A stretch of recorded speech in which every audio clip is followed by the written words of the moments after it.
The views expressed on the Making It Matter podcast are that of Gunnar, Esiason, Julia Ray, and guests, and not necessarily those of the Boomer Esiason Foundation. Nothing in the Making It Matter podcast should be considered medical advice. Such advice can only be given by a physician who is experienced with cystic fibrosis.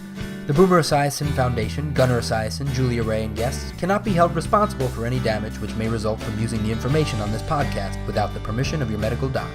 You're listening to the Making It Matter podcast with Gunnar Esiason and Julia Ray, presented by the Boomer Esiason Foundation and GunnarEsiason.com. Hey there, it's Gunnar Esiason, and thanks for joining Julie and I for episode 18 of the Making It Matter podcast series, Cystic Fibrosis and Long-Term Relationships. Hi, everyone. Making It Matter is a weekly podcast presented by the Boomer Esiason Foundation and GunnarEsiason.com, highlighting the challenges that people with CF face and the people who face them. Since Julie and I both have cystic fibrosis, we're remaining compliant with the National Cystic Fibrosis Guidelines regarding patient interaction and cross-infection by recording via Skype. This podcast was made possible by Novartis, Vertex Pharmaceuticals, and the Digital Credit Union. So big thanks to them for always supporting Boomer Esiason Foundation educational programs. Today's podcast topic comes from a reader's email, or viewer's email rather, and this is the email that I received probably about a month or so ago. Here's the question. Hey Gunnar, I like your podcast. I was hoping you and Julia could talk about CF and relationships, marriage, kids at some point, if you haven't already, since a lot of adults with CF are living longer, getting married, and having kids. So that's today's topic. We obviously touched on dating with cystic fibrosis a few podcasts ago, but we'll come back to this topic today. This is going to be a little bit of an interesting one for us to talk about, since I don't think Julia or I are in a position to get married at the moment. That's me being 25, Julia being, how old are you? 24. 24, yes, Julia's 24. Always keeping you on your toes there. I don't think marriage is in the cards for either of us at the moment, but this is definitely a good, important thing to talk about, because people with cystic fibrosis are living a lot longer, and they are starting to basically develop successful and functional families. Yeah, I think it's something that I think about for sure in the future. I don't know when, but not now. But it's definitely something that I see happening for myself. And I think, yeah, because people are living longer and fuller lives with CF, it's something that we can look forward to and talk about realistically.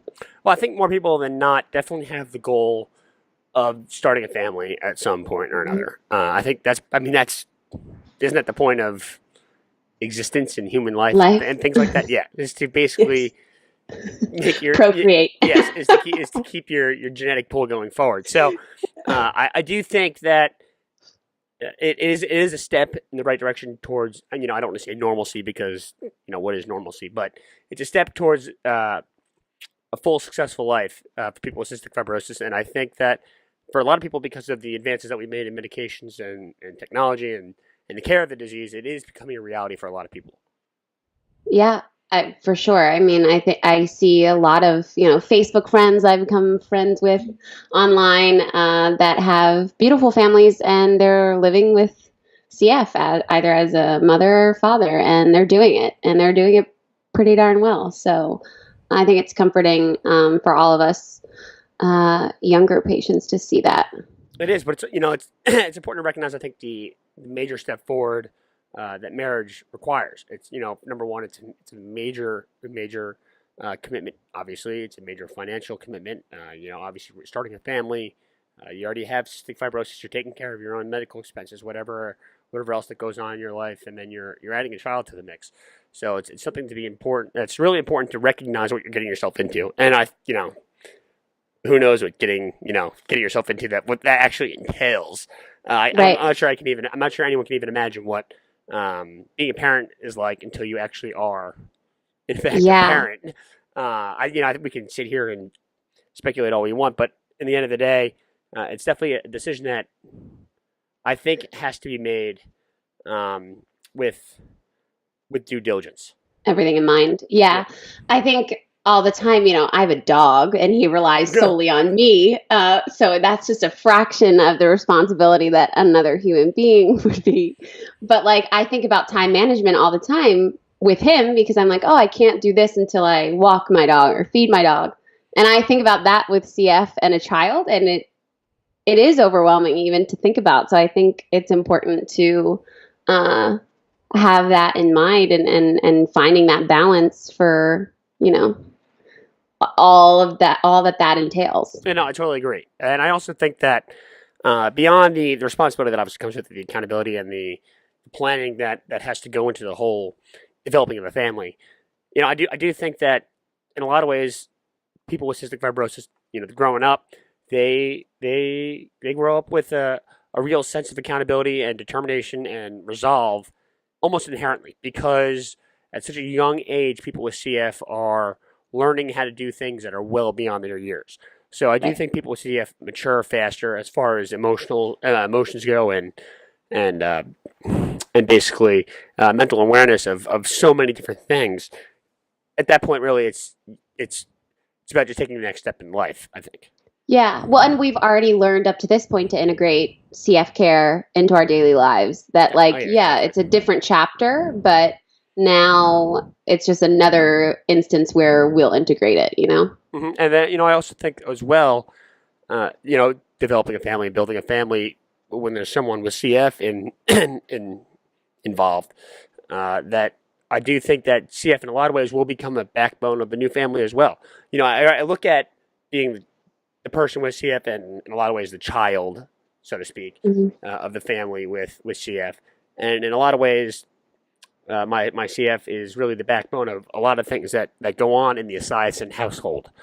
Right. I have to imagine that one day if I do get married or decide to have kids or whatever, whenever that may be, I do have to imagine that my CF will, in a lot of ways, remain the backbone of my future hypothetical family that I may one day have.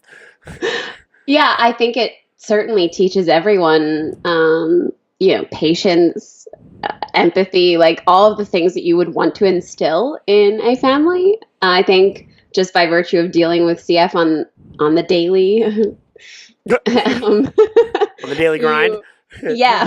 You learn those things much faster, and it's just a part of who you are as people when you're constantly dealing with a chronic illness. It's just the reality. Exactly. I do think that adversity in a lot of ways does shape someone's personality, and it shapes that person's character. I can definitely say, I can say that from experience because my life is very adverse, and I'm sure yours is as well. So I do think that by the time that I am of the point in my life, or I'm at the point in my life where I do want to become a father, or at least a husband in a marriage, I do think that I will hopefully be prepared for it. I also do think that there are many steps that I still have to. There are a bunch of, basically, let's put it this way. There are a bunch of hoops and boundaries that I have to get myself through before I know that I'm capable of taking the next step. Yes. But I mean, am I personally ready to take that next step right now? No, I am not. I can tell you that for sure. I am a very mature person and handle myself in a very mature, responsible way. I do find that I do have a lot of immaturities about me when it comes to social gatherings and things like that. In some ways, I still feel like I'm living in college. Yes, exactly, in college. Thank you. I mean, you are 25. So exactly, that's okay. exactly. So it's a funny question to ask a 25-year-old what he thinks, because obviously I'm not there yet. But right. I do think it is an important thing to think about or talk about. Yeah, for sure. I think I'm certainly not there at 24. A full year behind you. But I know that it's something that I would want for myself. So there are days when I'll, not days, but I'll think about it. Saturday. I thought about it. Julia wakes up on Saturday. You know what? I want to get married soon. That's what Julia thinks about. Yeah. That was a nice Saturday. Last Tuesday, actually. But I think there are times when it crosses my mind as something that is in my future, and, what that'll look like. And of course, it'll look different, but I think it looks different for every couple. So it's important to realize that it's not out of the realm of possibility, and it's just another obstacle that we will all take on and figure it out, as you go. Exactly. And then aside from all of that, whether someone wants it or not, or someone's planning on having a family someday, or whatever, there's also a medical side to this whole thing. As you all know, cystic fibrosis does impact the reproductive system. So for men, there's definitely there's fertility options that we have to go through that and people with cystic fibrosis, especially men, have to go through. And then on the other side, for women carrying a child, that's also a major stress in the body. So that's also something that has to be discussed as with anything else in the CF life, has to be discussed with a care team. Yeah, making sure you're taking every precaution necessary and just staying vigilant with your care is of the utmost importance. Exactly. Now, beyond that, as far as this question goes, do I think that people with CF should have families and should have kids and should live, quote unquote, the American dream? Yes, I 100% do. I think that everyone deserves that opportunity, and that's something that living in the United States where is afforded to all of us. We're all afforded that opportunity to create our own families and figure out how to get success in a number of different ways. Yeah, I think it's something that should absolutely be in the possibilities for someone with CF. Oh, exactly. I mean, I would say that, is it possible? Yes. Is it becoming more and more likely? Yes. It obviously is with the advent of these new technologies, these new treatments. But you have to ask yourself, when you look at your future with CF and you look at, now we're going to get deep here, but when you look at the future of someone with a chronic illness, like, there are question marks ahead. There are a lot of question marks ahead for people with CF. We have to recognize that. So when you're going to be making a decision that's going to impact the future of more than one person here, how can you tackle that question? Right.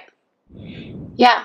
I think it's important to have that thought, but I also think there's question marks for everyone. Yeah, no, I don't think it should. I don't think it should serve as a deterrence in any way. Right. Yeah. I do think though that it is something that needs to be considered because it is such a major decision that's going to be impacting so much. Everything needs to be taken into account. Yes, exactly. I mean, let's put it this way: nothing in this life is guaranteed for anyone out there. Yeah. And nothing in this life is certain. Anything can be taken away in a matter of moments. So I do think that people perhaps it's like family planning on a different level. It's what other people would take into account, but then you have to layer on what you have to take into account. Yes, exactly. I think is probably what. Yeah. So no, that's exactly what I'm trying to say. I do think that having chronic illness and having such deep, difficult layers of uncertainty are definitely things that have to be considered or even brought up. I mean, we're bringing this up right now. The idea right now with this podcast and this conversation right here is to bring up the idea of, the uncertainty in the future of someone with CF. Unfortunately, realistically speaking, I know for a fact that my future is not 100% certain. As and we come to grips with how our own strategies we all have to deal with that on a daily basis, and it's something that I've gotten over long ago. But it's also something that I do recognize is going to be there for the foreseeable future. Right. Yeah, it's definitely something that needs to be in your mind for that decision, but definitely doesn't need to prevent you from moving forward. Exactly. I mean, I recognize that I'm not going to wake up tomorrow morning and then all of a sudden be free of cystic fibrosis. That's not going to happen. We're not living in a fairy tale here. This is very much real life. So I do think that it is important to recognize the issues that can arise. And for sure. It's also important to talk to people about these issues, whether it's your friends, family, or whoever, before you even get to the point where you're creating some sort of long-term relationship. Because as we've said before, relationships are often built on trust. And what better way to build trust than to start talking about your own morality with cystic fibrosis with someone that you hold near and dear to your heart? Yes. Yeah. I think staying open about it is obviously something that is crucial in a long-term relationship. And this is an aspect that someone with that hasn't dealt with CF would be would not be privy to living, figuring that piece of this puzzle out. So it's important to lay that foundation down pretty early on. Oh, exactly. And I also think beyond that, even, you gotta pick and choose your battles, right? You're not gonna go on a first date and be like, guess what I'm dealing with, That's just not the way it's gonna work. No? That's what I do. I have a binder I hand out. You have a binder? No. It's like Cystic Fibrosis for Dummies. It's like a 300-page book that you just hand out. Yes. Just lay it all out on the table. Literally and figuratively. It's like when someone Google searches CF, it's like they just totally terrify themselves. Yeah. Mm-hmm.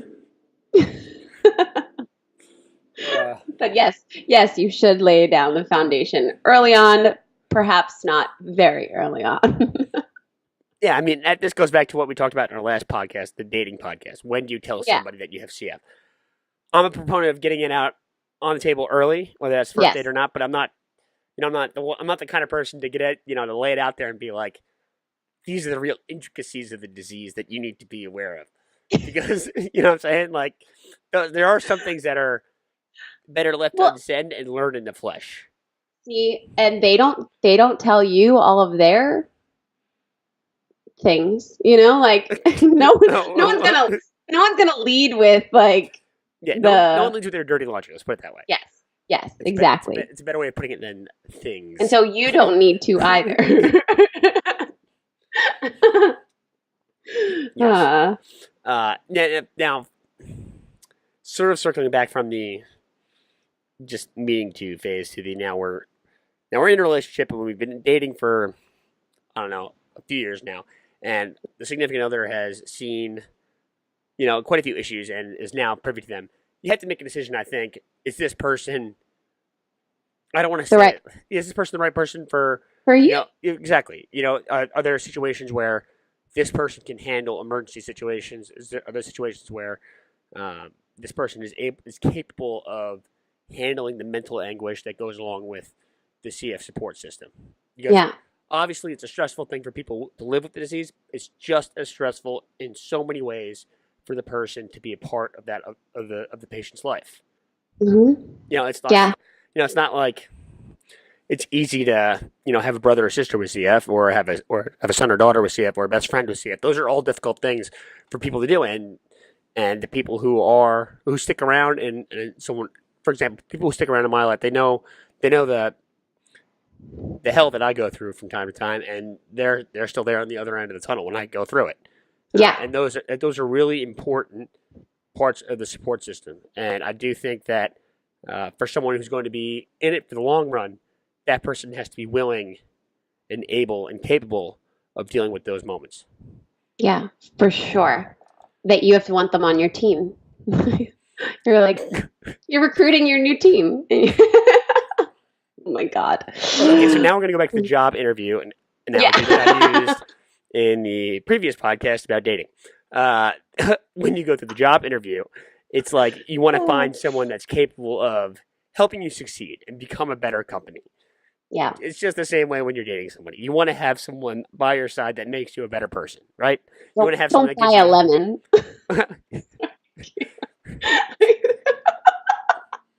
I had to. You want to have someone that makes you happy. Yeah. Exactly. So, I think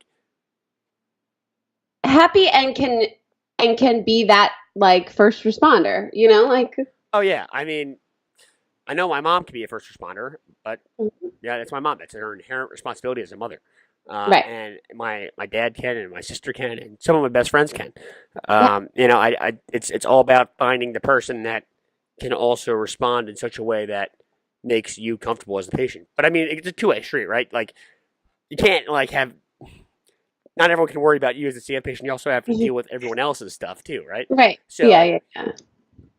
It has to work. It has to work both ways, and it has to work in such a way that marriage works and having kids works. It's all part of the circle of life.